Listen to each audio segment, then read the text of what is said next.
कहते हैं दोस्ती ऐसी होनी चाहिए कि मुश्किल वक्त में दोस्त दोस्त के साथ खड़ा हो, और भारत ने भी मुश्किल वक्त में अपने सबसे पक्के वाले दोस्त का साथ दिया है। दरअसल रूस को FATF में ब्लैक लिस्ट में शामिल कराने के लिए यूक्रेन की तरफ से इस हफ्ते पेरिस में हुई बैठक में प्रस्ताव जो है वो लाया गया था, और इस प्रस्ताव में ये था कि रूस को FATF में ब्लैक लिस्ट जो है कर दिया जाए। लेकिन आपको बता दूं कि भारत ने इस प्रस्ताव का विरोध किया है, और भारत के विरोध के कारण ये प्रस्ताव जो है वो खारिज हो गया है। जी हां, आपने सही सुना, भारत ने अपने सबसे पक्के दोस्त रूस का साथ दिया है और FATF की ब्लैक लिस्ट में रूस को शामिल होने से बचा लिया है। दरअसल यूक्रेन की तरफ से FATF की पेरिस में हुई हाल की ही बैठक में ये प्रस्ताव लाया गया था, जिसमें यूक्रेन ने ये मांग की थी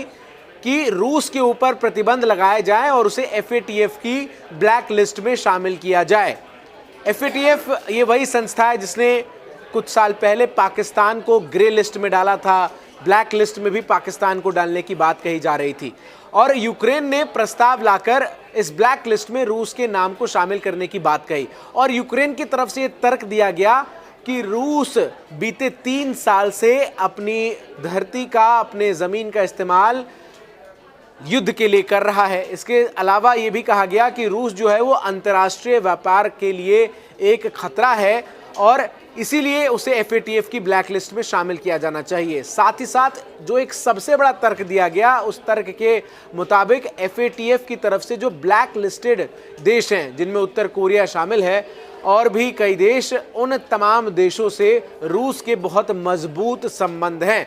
ये तर्क था FATF में रूस को ब्लैकलिस्ट कराने के लिए यूक्रेन का, और यूक्रेन के साथ पश्चिम के जो देश हैं, यूरोपीय देश, वो खड़े नजर आए, और अमेरिका भी इसके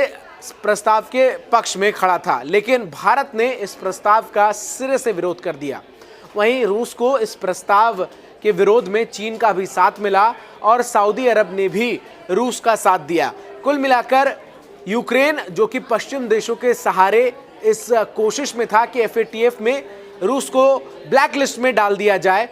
उसमें वो कामयाब होता हुआ नजर नहीं आया, और भारत ने अपनी दोस्ती का जो है वो सबूत दिखाते हुए रूस को FATF की ब्लैक लिस्ट में शामिल होने से बचा लिया। रूस में हाल ही में ब्रिक्स समिट आयोजित की गई। कजान शहर में हुए 16वें ब्रिक्स शिखर सम्मेलन में रूस के राष्ट्रपति व्लादिमीर पुतिन ने पूरे विश्व को ये दिखा दिया कि अमेरिका समेत पश्चिम के जो मुल्क बार बार रूस को अलग थलग करने के दावे कर रहे थे, वो तमाम दावे जो हैं वो खोखले थे, क्योंकि विश्व के 20 से अधिक देश एक साथ कजान के समिट में शामिल हुए, जहां वो ब्रिक्स के सदस्य देश के साथ ही इनवाइटेड मेंबर्स के तौर पर भी हिस्सा लेते हुए नजर आए। और भारत के प्रधानमंत्री नरेंद्र मोदी, रूस के राष्ट्रपति व्लादिमीर पुतिन और चीन के राष्ट्रपति शी जिनपिंग की साझा तस्वीरों ने